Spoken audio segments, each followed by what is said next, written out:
नमस्कार मेरे प्यारे कृषि साथियों, स्वागत है आप सभी का ब्राइट एग्रो क्लासेस के डिजिटल प्लेटफॉर्म पर। साथियों, आज अपन बात करने वाले हैं जेट 2026 के सिलेबस के बारे में। जॉइंट एंट्रेंस टेस्ट, जो कि जेट अपन बात करते हैं, राजस्थान का एक एंट्रेंस एग्जाम है जो यूजी के लिए, बीएससी एग्रीकल्चर के लिए एडमिशन देता है। और इसी के रिगार्डिंग अपन बात करने वाले हैं, कंप्लीट सिलेबस एनालिसिस करने वाले हैं। इसमें क्या पढ़ना है और क्या छोड़ना है, ये भी अपन बात करने वाले हैं। तो देखिएगा, अपन बात करते हैं इसके छोटे से पेपर पैटर्न की, बात करते हैं कि किस प्रकार का पेपर आता है। और आप सभी को बताएं कि जो ब्राइट एग्रो क्लासेस की जो टीम है, आप सभी के लिए हमेशा हर एक अपडेट लेकर आता है, हर एक प्रकार का स्टडी कंटेंट लेकर आता है। तो आप सभी अगर ब्राइट एग्रो क्लासेस के चैनल पर अगर नए हो तो आप सभी को चैनल को सब्सक्राइब करना है, बेल आइकन को प्रेस करना है। देखिएगा, सबसे पहले अपन बात करते हैं जेट 2026 में जो पेपर का जो पैटर्न है उसके बारे में अपन बात करते हैं। 40 question plus 40 question plus 40 question, इस प्रकार से ये कितने रहने वाले हैं? Total 120 question. ये 40 क्वेश्चन की अगर मैं बात करता हूं तो ये 40 क्वेश्चन कहाँ से पूछे जाएंगे? एग्रीकल्चर से पूछे जाएंगे। इसके साथ में ये 40 क्वेश्चन की बात करता हूं तो बेटा बायोलॉजी, मैन बायोलॉजी से पूछे जाएंगे बेटा 30 क्वेश्चन। और इसके साथ में एजी बायो से पूछे जाएंगे, एजी बायो से पूछे जाएंगे 10 क्वेश्चन। तो 30 प्लस 10, इस प्रकार से ये क्वेश्चन पूछे जाएंगे। ये 40 मैन केमिस्ट्री से अपन बात करते हैं तो ये क्वेश्चन पूछे जाएंगे 30। और इसके साथ में एजी केमिस्ट्री की अगर मैं बात करता हूँ तो वो आपसे पूछे जाएंगे 10 क्वेश्चन। इस प्रकार से अगर मैं एग्रीकल्चर वाले पोर्शन की बात करता हूँ, 40 प्लस 10 प्लस 10, ये टोटल कितने हो गए? 60। और 60 क्वेश्चन कितने हैं? मैन बायोलॉजी के और मैन केमिस्ट्री के, ये एग्रीकल्चर वाले पोर्शन के आ जाते हैं। तो ये तो पेपर का पैटर्न होता है। प्रत्येक क्वेश्चन कितने नंबर का होता है? 4 नंबर का होता है। एक क्या होती है? माइनस मार्किंग होती है। अगर अपन माइनस मार्किंग की कोई भी क्वेश्चन गलत करोगे तो 1 नंबर आपका काटा जाएगा, और अगर आप सही करोगे तो 4 नंबर आपको दिया जाएगा। तो ये तो आपके होता है पेपर का पैटर्न। अब इसके बाद में आता है कि सर हम आपसे कुछ और भी, जैसे कि ये वीडियो तो आप बना दोगे, इसके बाद में कुछ और भी पूछना चाहते हैं तो वो कहाँ से पूछें?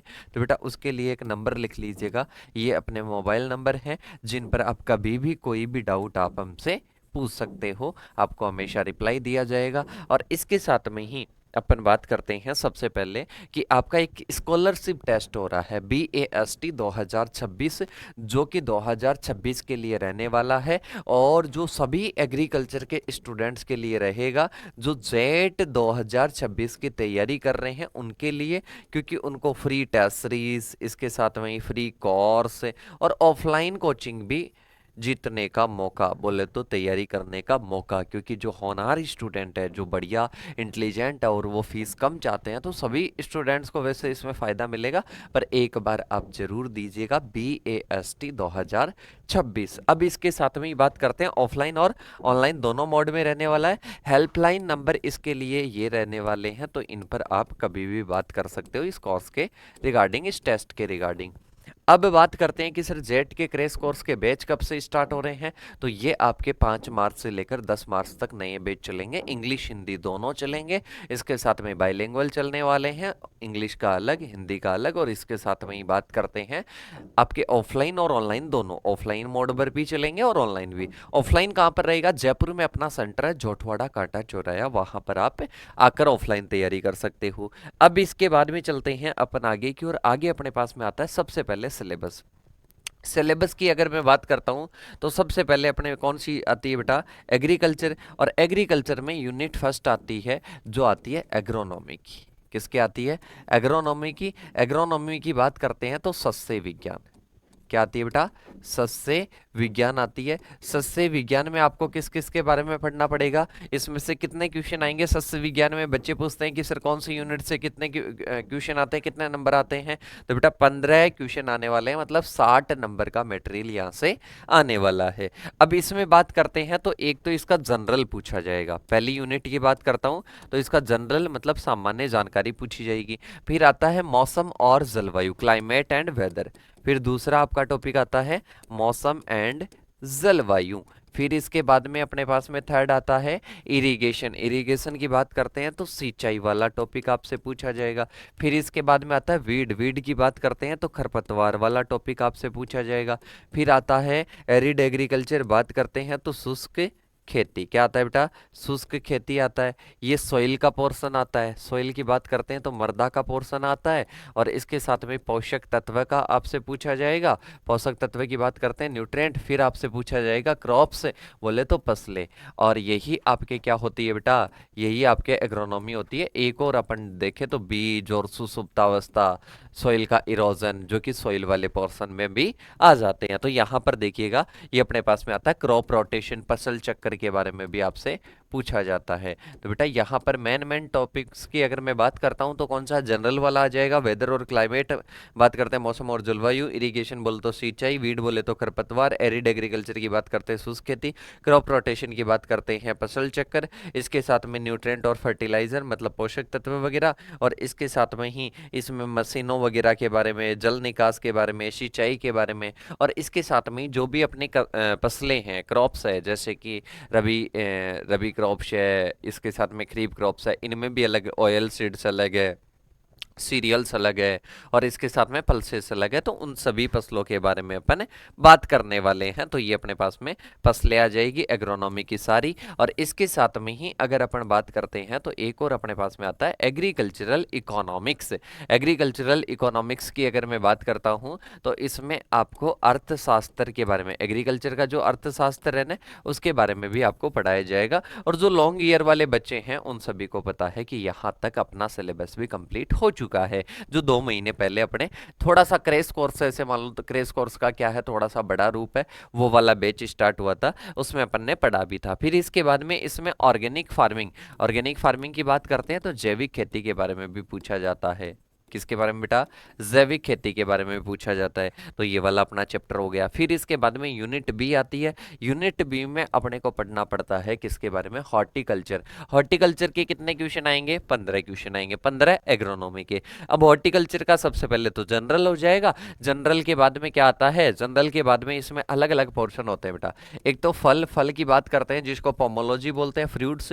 इसके साथ में सब्जियां, सब्जियों की बात करते हैं तो ऑलेरिकल्चर। और इसके साथ में बात करते हैं फूल भी आते हैं तो फ्लोरिकल्चर हो जाएगा। और इसके साथ में मेडिसिनल और एरोमेटिक प्लांट भी होते हैं कुछ। और इसके साथ में ही अगर अपन बात करते हैं तो अलंकृत बागवानी भी होती है इसमें। तो देखिएगा, बात करते हैं सबसे पहले ऑर्चार्ड मैनेजमेंट, बोले तो उद्यान का प्रबंधन।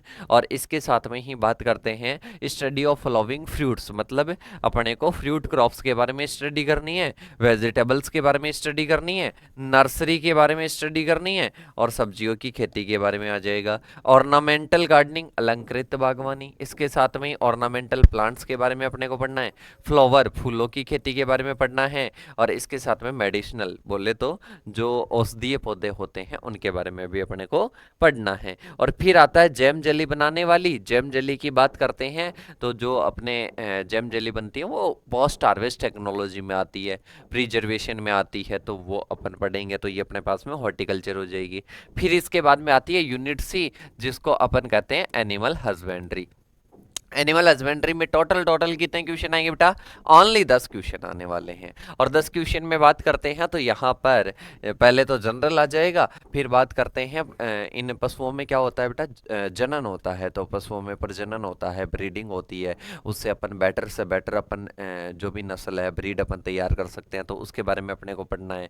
इसके साथ में एनिमल न्यूट्रिशन, पशुओं को जो पोषण दिया जाता है, डाइट दी जाती है, बैलेंस्ड फूड दिया जाता है, उसके बारे में अपने को पढ़ना है। डिटर्मिनेशन ऑफ फीड, मतलब बात करते हैं प्रेग्नेंट के लिए, मिल्किंग काउ के लिए, बुलक के लिए कितना फूड दिया जाता है, वो अपने को पढ़ना है। इसके साथ में बात करते हैं फीड प्रिजर्वेशन, मतलब जैसे कि है और साइलेज बनाकर फीड का प्रिजर्वेशन कर दिया जाता है, तो उसके बारे में अपने को पढ़ना है।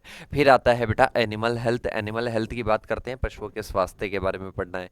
फिर इसके बारे में आता है general medicine for animal and their utility, मतलब अपन बात करते हैं सामान्य औषधियाँ क्या क्या है पशुओं के लिए, वो अपने को पढ़नी है। फिर इसके बाद में आता है मिल्किंग मेथड्स। मिल्किंग मेथड्स की बात करते हैं तो अलग अलग होता है। एक तो हैंड के द्वारा होता है, एक मशीन के द्वारा होता है। हैंड के द्वारा अलग अलग मेथड होते हैं, मशीन के द्वारा अपन जब कॉमर्शियल रूप से फार्मिंग करते हैं, डेयरी फार्मिंग करते हैं, तो उस टाइम आता है। इसके साथ में बात करते हैं पोल्ट्री। पोल्ट्री की बात करते हैं तो मुर्गी पालन अपने को पढ़ना है। मुर्गी पालन अपने को पढ़ना है। फिर अपने को काऊ की, बफेलो की और इसके साथ में कैमल और सिप की ब्रीड्स अपने को पढ़नी है। इसमें गोट की दे नहीं रखी है, पर फिर भी ज़्यादातर बच्चे पढ़ते हैं क्योंकि 12th में पढ़ कर आए हैं। इसके साथ में ही बात करते हैं एनिमल डिजीज की बात करते हैं। पशुओं में जो भी रोग है उन सभी रोगों के बारे में अपने को पढ़ना है। फिर आता है अपने पास में नेक्स्ट की बात करते हैं तो ये अपने पास में आती है डेयरी साइंस, बोले तो दुग्ध विज्ञान के बारे में अपने को पढ़ना है। फिर आता है bio waste management and government की क्या क्या स्कीम्स है और जो पशुओं का गोबर वगैरह होता है उसका किस प्रकार से आप मैनेजमेंट करते हो, तो ये अपने पास में होगी बेटा एग्रीकल्चर की बात करते हैं। उसके बाद में आती है अपने पास में बायोलॉजी में 25 क्वेश्चन तो किससे आते हैं, बॉटनी से। 25 क्वेश्चन किससे आते हैं, बॉटनी से। और इसके साथ में 15 क्वेश्चन किससे आते हैं, जूलॉजी से। तो ये अपने पास में पहले आती है बेटा टैक्सोनॉमी और क्लासिफिकेशन। फिर आती है morphology anatomy of angiosperm plants. इसके साथ में बात करते हैं प्लांट के टिश्यूज पढ़ने हैं, इनके एनाटॉमी पढ़नी है। Sexual reproduction in flowering plant पढ़ना है। सेल की बात करते हैं, कोशिका के बारे में, जेनेटिक्स के बारे में, प्लांट फिजियोलॉजी के बारे में। और इसके साथ में ही अगर अपन बात करते हैं तो आगे अपने पास में आता है दूसरा अपने पास में आता है इकोलॉजी और इन्वायरमेंटल इश्यूज। इसके साथ में ही इकोनॉमिक, बॉटनी और ह्यूमन वेलफेयर, जो कि अपने एग्रीकल्चर का पोर्शन आ जाता है बेटा। ये अपने पास में क्या है, ये अपने पास में पूरा आ जाता है एग्रीकल्चर का पोर्शन। फिर आता है यूनिट डी जो बायोटेक्नोलॉजी और इसका एप्लीकेशन यहाँ पर पूछा जाता है। फिर आता है major disease of crops and their control, मतलब जो भी फसलें हैं उनकी डिजीज अपने को पढ़नी है, उनके रोग अपने को पढ़ने हैं। फिर इसके बाद में अपने पास में आता है बेटा जूलॉजी के कितने आते हैं बेटा, यहाँ पर 15 क्वेश्चन पूछे जाते हैं, जिसमें अपन पढ़ेंगे सबसे पहले एनिमल किंगडम के बारे में। फिर इसके बाद में यूनिट बी में आता है इन्वर्टिब्रेट्स आते हैं। फिर इसके साथ में ही हनी बी वगैरह के बारे में। और मेथड्स ऑफ इंसेक्ट कंट्रोल, मतलब अपन कैसे इंसेक्ट्स का कंट्रोल कर सकते हैं वो अपने को पढ़ना है। फिर आते हैं वर्टिब्रेट्स की बात करेंगे। फिर अपने पास में आती है बेटा केमिस्ट्री की अलग अलग यूनिट्स होती है। तो सबसे पहले अपन बात करते हैं तो कौन सी आती है, यूनिट ए आती है बेसिक कॉन्सेप्ट, जो कि अपने पास में कितने की आती है, 10 क्वेश्चन की आती है। फिर इसके बाद में कौन सी आती है बेटा, अपने पास में नेक्स्ट आती है केमिकल काइनेटिक्स वगैरह, जिसमें कितने आते हैं, 10 क्वेश्चन आते हैं। मतलब इसको physical, organic, inorganic, agriculture chemistry में अलग अलग भागों में डिवाइड किया गया है। फिर आती है एग्रीकल्चर केमिस्ट्री, जिससे टोटल कितने क्वेश्चन आते हैं बेटा, 10 क्वेश्चन आते हैं। कितने आते हैं, 10 क्वेश्चन आते हैं। अब इन 10 क्वेश्चन की अगर बात करते हैं तो ये सॉइल वाली जो 12th एग्रीकल्चर केमिस्ट्री की आपकी बुक थी वहां से क्वेश्चन पूछे जाएंगे। अब इसमें बात करते हैं तो सर क्या क्या आएंगे, जैसे कि अपन बात करते हैं पहला सॉइल में सारी चीजें आ गई, soil minerals, rocks, it's weathering और इसके साथ में डेफिनेशन, और इसके साथ में बात करते हैं इसके फंक्शंस वगैरह के बारे में अपने को पढ़ना है। और इस प्रकार से सॉइल ऑर्गेनिक मैटर के बारे में, सॉइल कोलॉइड के बारे में, मतलब जितने भी अपने चैप्टर थे ना वो सारे चैप्टर यहाँ पर क्या कर दिए हैं बेटा, ऐड कर दिए हैं। और वो सारे टॉपिक आपको यहाँ पर क्या करने हैं, पढ़ने हैं। इसके बाद में अपन चलते हैं ऑर्गेनिक केमिस्ट्री, जिसके 10 क्वेश्चन आपसे पूछे जाएंगे। तो ये अपने पास में सिलेबस था। अब कि सर हम चाहते हैं कि हमारे को सिलेबस मिले एग्रीकल्चर का, सीयूईटी का सिलेबस भी मिले। तो सीयूईटी का सिलेबस आपको कहाँ पर मिलेगा बेटा, जो अपना एप्लीकेशन है ब्राइट एग्रो क्लासेस का, वहाँ पर आपको अवेलेबल हो जाएगा। बायोलॉजी का भी अवेलेबल हो जाएगा और केमिस्ट्री का भी अवेलेबल हो जाएगा। तो पीडीएफ के माध्यम से देख सकते हो, या सीयूईटी की अलग से एक वीडियो आएगी उसमें आप देख सकते हो। तो जेड सीयूईटी के नए बैच स्टार्ट हो रहे हैं, और नए बैच स्टार्ट हो रहे हैं वो भी आपके BAST के साथ में, ब्राइट एग्रो स्कॉलरशिप टेस्ट के साथ में। तो आप सभी साथी ज्वाइन कर सकते हो। फिर भी किसी प्रकार का कोई डाउट है तो जल्दी से बता देना। अब कि सर क्वेश्चन कहाँ से कैसे पूछे जाएंगे, तो बेटा ये सारा एनालिसिस हमने कर रखा है कि कहाँ से कैसे क्वेश्चन पूछे जाते हैं और कैसे आपको तैयारी करवानी है हमारे छोटे भाई बहन समझकर। तो वो आपकी तैयारी करवाएंगे बेटा, जिम्मेदारी के साथ में तैयारी करवाएंगे। कभी आपका ऐसा नहीं होगा कि सिलेक्शन नहीं हो, कभी ऐसी माइंड में, क्योंकि बहुत सारे बच्चे मैसेज यही करते हैं कि सर सिलेक्शन नहीं हुआ। तो बेटा ये नेगेटिविटी आपकी इस इन्वायरमेंट में आने के बाद में ऐसी नेगेटिविटी नहीं आएगी और आपका सिलेक्शन जरूर होगा। और इसके साथ में ही आपको तैयारी करनी है और सारे बच्चों को करनी है। तैयारी क्यों करनी है इसकी एक अलग से वीडियो आपके सामने आएगी। ठीक है, तो मिलते हैं नेक्स्ट सेशन के साथ में, तब तक के लिए थैंक यू सो मच। जय जवान जय किसान साथियों।